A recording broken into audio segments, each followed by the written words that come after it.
மதுரை மீனாட்சியோட சிறப்பம்சங்கள் உங்க பார்வையில் என்னென்ன இருக்குன்னு சொல்லுங்கய்யா. மதுரை மீனாட்சி அப்படின்னு எடுத்துட்டாலே மதுரை குங்குமம் பெண்களுக்கெல்லாம் பிடிச்ச ஒரு விஷயம். அதே போன்ற பச்சை கலர் ஆடை அப்படிங்கிறது அந்த அம்பாளுக்கு ரொம்ப பிடிச்சது. திருப்பதியில மட்டும் 365 நாள் திருக்கல்யாணம் நடக்கல, மதுரை மீனாட்சிக்கும் 365 நாட்களும் திருமணம் நடைபெறுகிறது. இதைவிட மிக முக்கியமானது, எல்லா நீர்நிலைகள்லையும் புழு பூச்சி மீன் உருவாவது இயற்கை. அந்த இயற்கை நிகழ்வு அங்க நடக்காது. அந்த பொற்றாமரை குளத்துல இதுவரைக்கும் மீன் வளர்ந்ததே கிடையாது. நீங்க அந்த சன்னதியை சுத்தி வரும்போது பாத்தீங்க அப்படின்னா 8 யானையினுடைய மேல் பகுதியில தூண் மாதிரி கொடுத்து அந்த யானை தாங்கிட்டு இருக்கிறதா தான் அந்த சன்னதியே அமைக்கப்பட்டிருக்கும். இதை நல்லா கூர்ந்து கவனிக்கணும். அங்க போனோம்னா அப்படி சுத்தி வரும்போது அழகு சித்தர்னு சொல்லிட்டு ஒரு சின்ன சன்னதி ஒன்று கட்டி வச்சிருப்பான். அவர் யாருன்னு பார்த்தீங்க அப்படின்னாக்க ரமண மகரிஷிக்கு அனுகிரகம் பண்ண சித்தர் அவர். ரமண மகரிஷி அவர் சொல்லிதான் என்ன பண்ணாரு, திருவண்ணாமலைக்கு வந்ததாக சொல்லப்படுகிறார். மதுரை தமிழ்ச்சங்கத்தினுடைய தலைவராக இருந்ததே சிவபெருமான் அப்படின்னு சொல்லி பாண்டிய மன்னர்களால் எழுதப்பட்டிருக்கிறார். இது நான் சொல்லல, கட்டுக்கதை கிடையாது. இந்த ராஜவம்சா வழியில் வந்தவர்கள் வீர பராக்கிரமத்தோடு இருக்கணும் அப்படின்னாக்க அதற்கேற்ற உடல்வாக வேணும். ஆனால் அந்த பாண்டிய வம்சா வழியில் வந்த மன்னன் ஒருவனுக்கு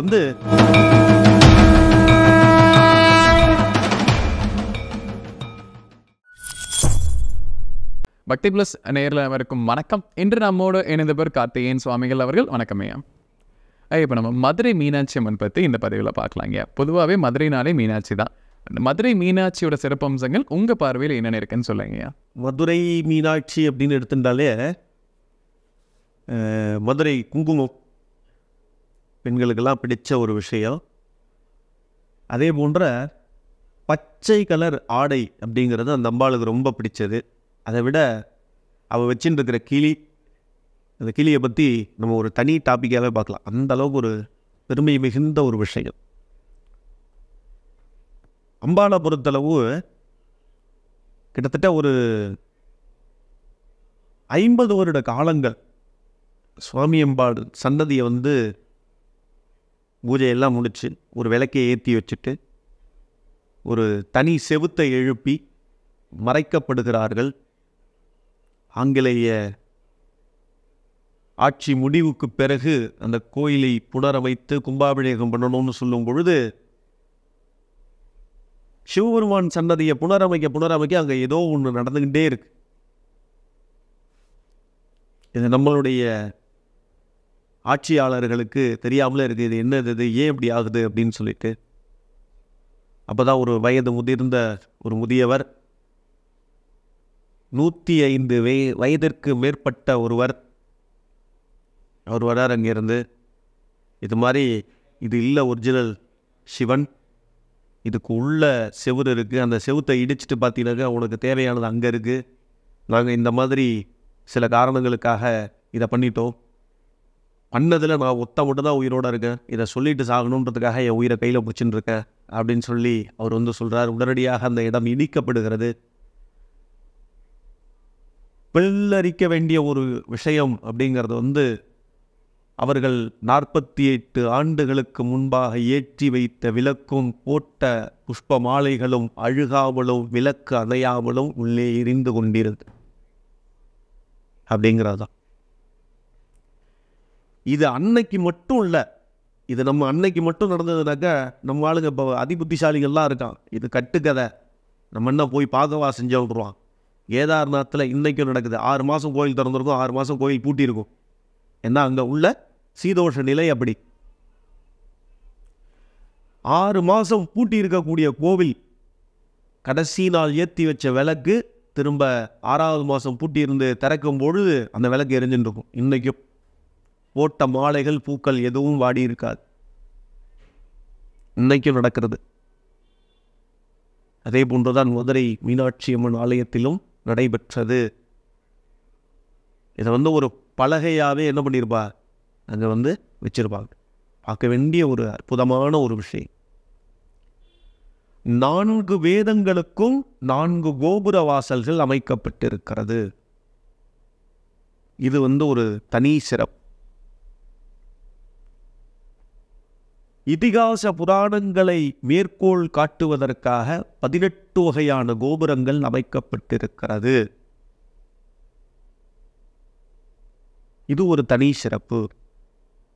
இப்படி அந்த கோயிலை பற்றி சொல்லணும்னாக்க சொல்லிக்கிட்டே இருக்கலாம். அப்படி ஒரு அருமையானதொரு இடம். இதைவிட மிக முக்கியமானது, திருப்பதியில் மட்டும் 365 நாள் திருக்கல்யாணம் நடக்கலை. மதுரை மீனாட்சிக்கும் 365 நாட்களும் திருமணம் நடைபெறுகிறது. திருமண பாக்கியத்திற்காக பெண் கிடைக்காதவர்கள், பையன் கிடைக்காதவர்கள் அங்கே போய் தரிசனம் பண்ணிட்டு அந்த திருமண வைபவத்தில் கலந்துட்டு வந்தால் போதுமானது, நிச்சயமாக திருமண பாக்கியம் ஏற்படும். அப்படியாகப்பட்ட ஒரு அற்புதமானதொரு இடம். மீனாட்சி அம்மனுடைய கிளி பற்றி ஒரு விஷயமே இருக்குன்னு சொன்னீங்க. அதை பற்றிய விளக்கம் என்ன? ஏன் அந்த கிளிக்கு ஒரு சிறப்பு தன்மை இருக்குங்க? அருணகிரிநாதர் கூடு விட்டு கூடு பாயக்கூடிய ஒரு வித்தையை கற்கிறார். தன்னுடைய சில சொந்த காரணங்களுக்காக ஒரு கிளியினுடைய உருவமாக கொண்டு அவர் ஒரு சில மூலிகைகளை எடுக்கச் செல்கிறார். அப்படி எடுத்துட்டு திரும்பி வருவதற்குள்ளாக அவருடைய சரீரத்தை தகனம் பண்ணிடுறார். அதனுடைய விளைவாக அவர் திருச்செந்தூரில் முருகப்பெருமானினுடைய தண்டத்திலும் கிளியாக அமர்ந்திருக்கிறார். அதே சமயம் மதுரை மீனாட்சியினுடைய கைகளிலும் கிளியாக அமர்ந்திருக்கிறார் அப்படின்னு சொல்லப்படுகிறது, நம்பப்படுகிறது. பக்தர்கள் போய் பார்க்க வேண்டிய 51 சக்தி பீடங்களில் மிக முக்கியமான சக்தி பீடம் மதுரை மீனாட்சியினுடைய சக்தி பீடம். முதலாவதாக திருக்கடையூர் அபிராமி.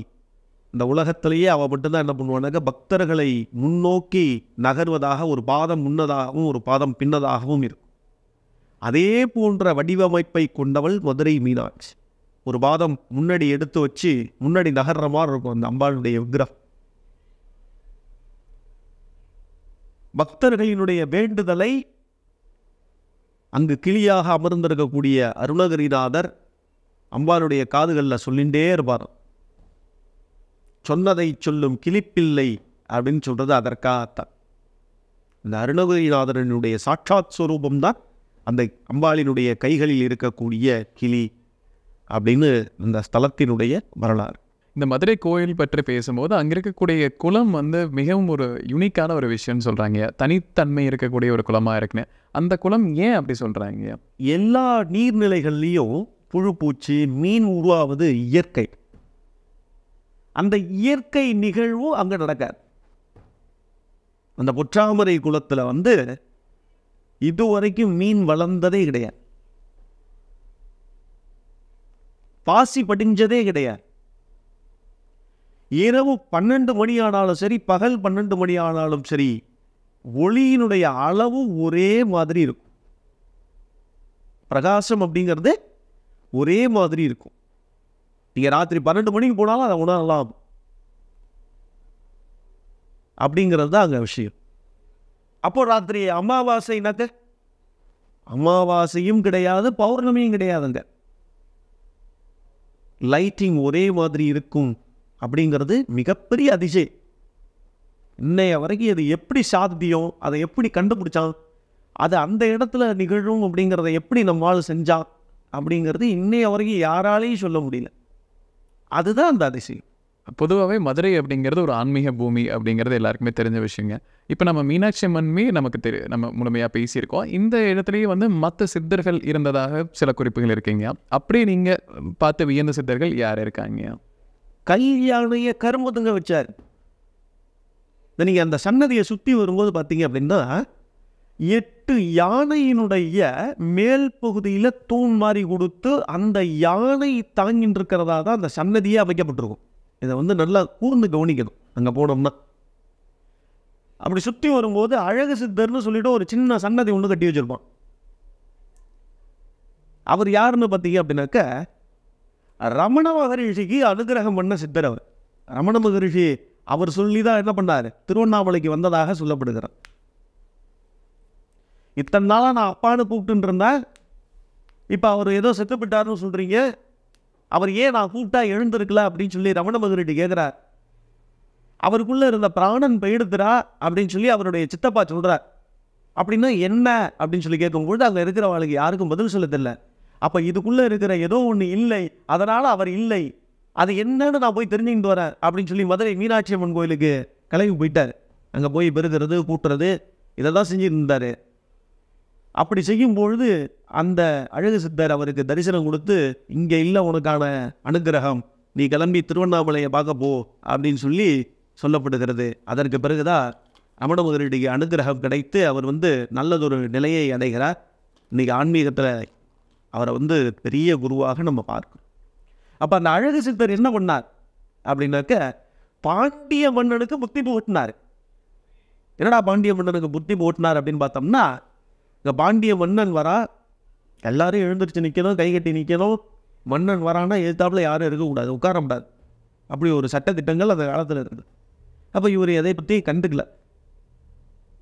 கண்டுக்கலங்கிற பட்சத்தில் இவர் சித்தர் அப்படின்னு சொல்லி எல்லாரும் சொல்லும் பொழுது என்ன பண்ணிட்டாங்க, சித்தர்னாக்க இந்த கல்யாண கரும்பு திங்குவா, திங்க சொல்லு பார்க்கலாம் அப்படின்னு நான் சித்தன்னு ஒத்துக்கிறேன் அப்படின்னு சொல்லும் பொழுது அதை ஓங்கி தலையில் அட்டிச்சு கரும்பை கொடுக்குறார். அந்த யானை எல்லாருக்கும் முன்னாடியும் கரும்பை திங்குறது. கல்யாணை கரும்பு தின்ற அதிசய நிகழ்வு நடந்த ஒரு இடம். அதோடு அந்த சித்தர் அப்படியே கண்ணு முன்னால மறைஞ்சிட்டார். எங்கே போனார்னு யாருக்கும் தெரியல. அவருடைய சன்னதி எங்க இருக்கு. பாண்டிய மன்னன் அன்னையிலிருந்து அந்த கோவிலினுடைய அனைத்து பராமரிப்புகளையும் பார்த்துக்கிட்டான். அவனுடைய கடைசி மூச்சு இருக்கிற வரைக்கும் மீனாட்சி சொக்கநாதனை தவிர வேறு தெய்வமே இல்லைன்னா. அப்படி ஒரு அதிசய நிகழ்வு நடந்த ஒரு இடம். மதுரைனாலே நமக்கு தமிழ்ச்சங்கம்ங்கிறது ஒரு தவிர்க்க முடியாத ஒரு தலைப்புங்க. மதுரை தமிழ்ச்சங்கத்துக்கும் இந்த ஆன்மீகத்துக்குமே தொடர்பு இருக்குது அப்படின்னு சொல்கிறாங்க. அது எந்த மாதிரிங்க? மதுரை தமிழ்ச்சங்கத்தினுடைய தலைவராக இருந்ததே சிவபெருமான் அப்படின்ற வரலாறு இருக்கு. மறைக்கப்பட்ட வரலாறு. இன்னைக்கு நிறைய பேர் அதை பற்றி பேச மாட்டேங்கிறோம். தமிழ்ச்சங்கத்தினுடைய தலைவராக இருந்தவர் சாட்சாத் சிவபெருமானே அப்படின்னு சொல்லி பாண்டிய மன்னர்களால் எழுதப்பட்டிருக்கிறது. இது நான் சொல்லலை, கட்டுக்கதை கிடையாது. இந்த தமிழ்ச்சங்கத்தினுடைய நூல்கள்லாம் எங்கடா இருக்கு, பாதுகாத்துருக்கீங்களா அப்படின்னாக்க பாதுகாக்கப்படலை. நிறைய விஷயங்கள் இன்றைக்கி நம்மக்கிட்டேருந்து என்ன ஆயிடுச்சு, போயாச்சு. ஒருத்தன் காசு கொடுத்து வாங்கி போயிட்டான், ஒருத்தன் திருடின போயிட்டான். 50 வருடங்களுக்கு முன்னாடி அமெரிக்காவுக்கு கடத்தப்பட்ட சில சிலைகளே என்ன பண்ணுது, அதான் திரும்பி வந்துட்டுருக்கு. நம்மக்கிட்ட இருந்த எத்தனையோ பொக்கிஷன்கள் களவாடப்பட்டு இருக்கிறது. அப்போ இந்த மதுரை தமிழ்ச்சங்கத்தினுடைய தலைவராக இருந்த சிவபெருமான் கூன் பாண்டியன் அப்படின்ற ஒரு பேர் இருந்தது. நிறைய பேர் கேள்விப்பட்டிருப்போம். இந்த ராஜவம்சா வழியில் வந்தவர்கள் வீர பராக்கிரமத்தோடு இருக்கணும் அப்படின்னாக்க அதற்கேற்ற உடல்வாக வேணும். ஆனால் அந்த பாண்டிய வம்சா வழியில் வந்த மன்னன் ஒருவனுக்கு கூன் விழுந்து போயிருந்தது. அதை என்ன பண்ணுறார் சிவபெருமான், நேர் பண்ணுறார். இந்த கூன் பாண்டியன் அப்படிங்கிறத நேர் பண்ணுறார். பாண்டிய மன்னன் பராக்கிரமசாலியாக சாட்சாத் சிவபெருமானை நேரில் கண்டு தரிசனம் செய்தவர். இப்படி பல விஷயங்கள் தமிழ்ச்சங்கத்தை பற்றி சொல்லணும் அப்படின்றாங்க. மனிதன் இயற்ற இறைவன் அமர்ந்து எழுதிய ஒரு விஷயம் அப்படிங்கிறது நம்ம சிதம்பரத்தில் நம்ம பார்க்குறோம். இப்போ நம்ம மதுரை பற்றியும் மதுரை மீனாட்சி அம்மன் பற்றியும் விலாவரியாக பேசணும். ஏன் கண்டிப்பாக நம்ம நேருக்கு ஒரு பயனில் கருத்துக்கலாம் இருந்திருக்கும். மீண்டும் ஒரு பதில் சந்திக்கலாம். ரொம்ப நன்றிங்க.